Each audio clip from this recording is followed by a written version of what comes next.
Community Action News with Rick Godley, CAN. Remember, when you can't, maybe together we can. Community Action News, CAN. Rick Talk. Welcome in, ladies and gentlemen. I'm Rick Godley, alongside author and fisherman Kenny Covington, who has just released his third, count them, 1, 2, 3, third book, available on Amazon. And we had Kenny, and we visited at the Lincoln Parish Museum. I think it was probably end of last year, early this year. October, November. For book number 2, yeah. And so we're sitting here with bated breath, pun fully intended, at Greg Terzier's bait and tackle stand. We appreciate Greg. Before we get into your book, how did you meet with him? Because Greg? Yeah, he's eavesdropping. I want to make sure you're telling the truth. Greg and I have fished against each. We had fished against each other for years on various circuits, and we always got along really good. I mean, never had any problems. He never threw something at me or cussed me or anything like that. And well, did you throw anything at him? I tried. Okay. Yes, I did try, but he was always he's quick as a cat, so you can't really, But Greg, Right. Look, I think the world of Greg. I think he's a very underrated fisherman. He's a very good fisherman, really is. Matter of fact, we have fished some team tournaments together and have won a couple, if I'm not mistaken. And I think he is an asset to our area, and I think he is the best tournament director I've ever fished for. And that's Media Bass, Media North Bass, Louisiana division, yes. And you're part of that tour. I see you Yes. out there as well. Kenny Covington, and you may recognize the name Bayou Life. I didn't know you wrote for Bayou Life when I interviewed you the last time, because I'm not a Bayou Life demographic. But so how long you been doing that for? 12 years or so. And the funny part, when I did the fishing book, I had the idea I had all this material. I mean, I had, at the time, 10, 11 years of material. And so I had approached Cassie Livingston, she's the editor. I had approached her about the idea, and she said, I didn't know if I owned the rights to it or if she did, since she published it. I didn't know how all that worked.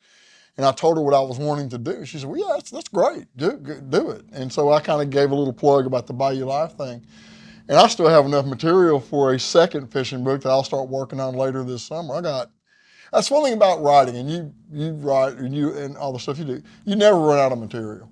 You never do. Not as long as you're breathing. Yeah, you never do.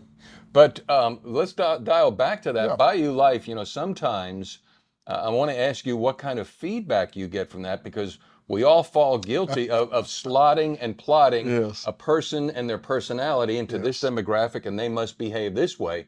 How is Fishing with Kenny Covington articles in Bayou Life? What kind of feedback you get?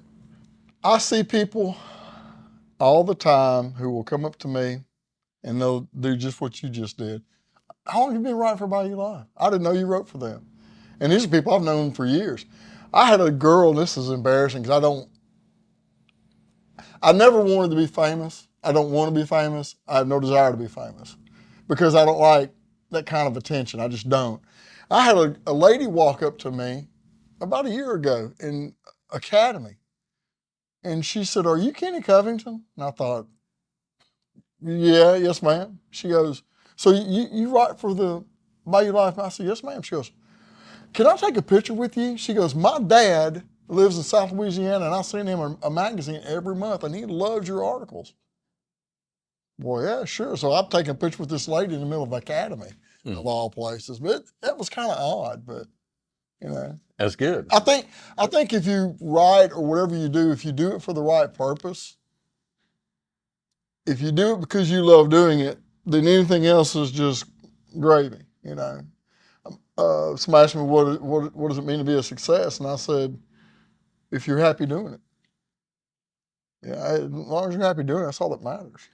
Well, I think there is a verse, godliness with contentment is great gain. And so having known you from our first interview is, you write, matter of fact, you say in your bio here, I write, it's not something I take lightly, nor is it something I overstate in its importance. So the primary motive, I think we touched on in our first interview, is why you write is to get it out. Now, if it administers or affects other people in a positive way, that's great. That's just, I write because therapy is cheaper than therapy. You write. I think the Greeks had a saying that said, "To thine own self be true," and I think that's very, very important. And being an educator like I am, one of the things I tell my students all the time, the art of being an individual is lost because most of society today wants to associate with a group. And so when I write, it's an audience of one. Now, if you like it, hey, that's fantastic. Mm-hmm. But if you don't, that's okay too. It's a fine line you walk. Well, and then Carl Sandburg's the one who said, "Be careful what you say." They wear those proud words, wear boots, long boots, hard boots. So once you put the pen and it gets published, there's you can know about it now. All right, A Year in the Life, and what a life it is. Just released, available on Amazon. A Year in the Life and What a Life It Is. Yes. And you say it's a volume 2, a sequel to the Thoughts on Things. Take us back to when the prompt hit you to say, you know what, I gotta put this up, and put it out there for people to read. When I wrote Thoughts and Things, the first person to read it was my mom. I printed off of my computer at work, and I printed Thoughts and Things. I printed it, put a clip on it, and I took it to my mom's house, and I put it on her computer. And I just left. I didn't tell her it was. I just left it. My mom writes. She used to write all the time. She was a fantastic writer, and that's why I think I get that from. She called me about 2 weeks later. She goes, "This is a really good read." That's all I needed to hear, because that was praise. Even though it's my mom, still, my mom's the type, if it was terrible, my mom would say, you need to work on this. It needs it, because I remember my papers in college. You need to work on it. This is not as good as it could be. Mm-hmm. So I put that out there. I published that. I self-published it. I didn't do a very good job because I really didn't know what I was doing. But I had this other book, the Year in the Life, the book 3 I put out. When I had kept it, and I had not looked at it in a long time, but when I started going through it and reading it and editing it, I could see where it would tie into the first one, but I could also see where it took me on a different journey. Because what I'm doing with this particular book is I'm saying, because I used to hear this all the time, I still hear it, man, I'd like to be in your mind for a day. Why? I don't want to be in my mind for a day. Why would you want to do that? But I could see when I was reading through this, what was happening, where I was going. And I did it in a month by month thing, and it's almost like I'm taking you on a journey. Hey, this is what I'm thinking. And so to me, I think it was an interesting turn, because a lot of times you write, but if you let the content go where it wants to go, it'll take you where you need to be. I had a young man ask me the other day, he says, "How do you know when you're through writing a book?" I said, "The same way you know when a song is over. It just fades." And that's what happened with this. And this is no lie. The order in which I put it together was the exact order in which everything was written. So the idea came to me when I wrote it, but I hadn't seen it in a long, long time. But I didn't edit it at all as far as placing this. It was all in direct order. And it was really funny how that worked out. I think it's a great compliment to the first one. A Year in the Life and What a Life It Is, available at Amazon. I like what you wrote here, or actually I want to find out a little bit more. Yeah. As I went back and I began to work on the book, I noticed a hidden theme and a kind of a dark side to a lot of the entries. Care to shed some light on the dark side? Yeah. I think everybody, especially creative people, I'm borrowing this from Billy Joel, because this is something he said one time. I think everybody who's creative has a I don't say they're bipolar, but they have states of euphoria, and they have these depressions, and it's a roller coaster. And if you can use this in a creative fashion, it's a good thing. If you can't, it's bad.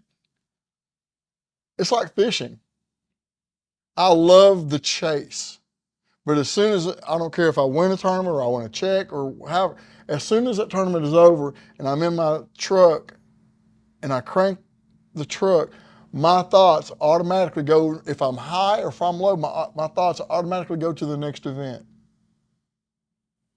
Even if I've won, it's like, oh, great. But, okay. And writing is the same way. And when I was writing this and I was editing it, I could see, okay, I could see the ebb and flows. But I think it's everybody. It's not, I'm not saying I'm the only person. I think it's everybody. Not to put words in your mouth, but I think everybody has more than one voice in their head. Yes. But they don't let many people know that. Right. And you must have days where that one voice of saying, put that pen down, you can't do that, that's not good. Right. And you either A, have to push through it, or have the discernment to like obey it too. So you have those voices as well. And you can give your own self a pat on the back and you say, man, today was a good day and nobody else needs to do that. Yeah. Does that make sense? Yeah, because I think it was Hemingway said that writing is nothing but cutting your wrists and letting them bleed on paper. I think we should end this interview right here, right now. Kenny Covington, A Year in the Life, and what a life it is. If you want more, go to Amazon. Are you selling this anywhere locally, or is it all Amazon? No, I'm doing all that. What I'm going to eventually do is I will probably make the copies where I could do it here locally. I think I will do that. I just hadn't figured out how to do that yet. I've ordered some copies just to have. I know a guy who can help get the word out. So once you set up some dates and places, we'll... I'd like to do that. There's always the part of this where you a comfort level. Okay, how far do I want to go with it? How far do I want to try to go with this? You know, it's interesting. It's fascinating, but believe this or not, and when I tell people I'm a very introverted person. I may seem extroverted, but I'm very introverted. I'm not comfortable around a lot of people. I'm not comfortable with praise. I don't take compliments very well. Never have. But it took a lot of nerve for me to do the first book, and then I've gotten more comfortable. And I think it's just a part of the growth. I think as long as you're living, you're growing. I think that's important. But I don't. I'm not saying I'm going to change the world or anything like that. But I think a lot of people can relate to a lot of things that other people say, if you're willing to listen to it. You know. Well, let's make a date and take viewer feedback after they read it. Yeah, I'm curious. The feedback I've gotten from the other two books has been interesting.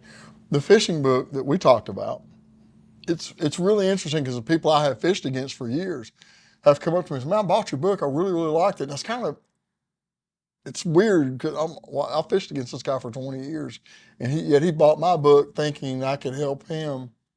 So it's an odd dynamic. It's a really odd dynamic, I think.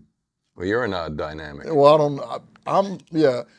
What is that? I had a lady I worked with one time told me I was eccentric. And I like words, and I was like, what is eccentric? Eccentric or eccentric? Yeah, one of the two, yeah. You know. Ladies and gentlemen, thank you for coming. Please drive carefully and arrive home safely. Good night.